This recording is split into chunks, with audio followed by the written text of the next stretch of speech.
Her seher eyniydi akşamlar.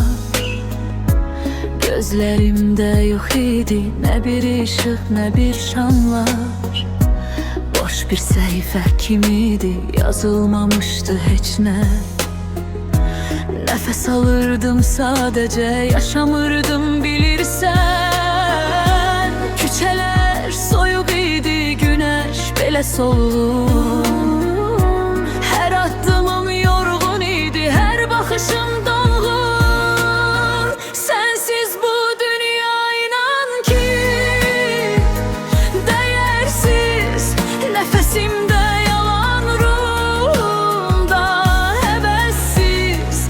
Sen geldin, renklendi her taraf her an. Sen benim kalbimde açılan baharsan. Sen yoksan her şey boş, her şey yarımçıq. Sen varsan hayatım tam, sənə borcluyam.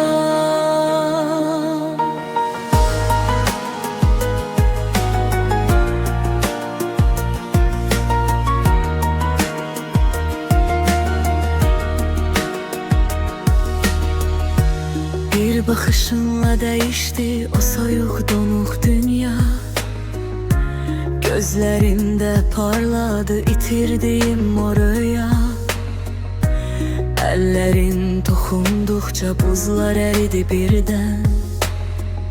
Sanki yeniden doğuldum o gün o an senden.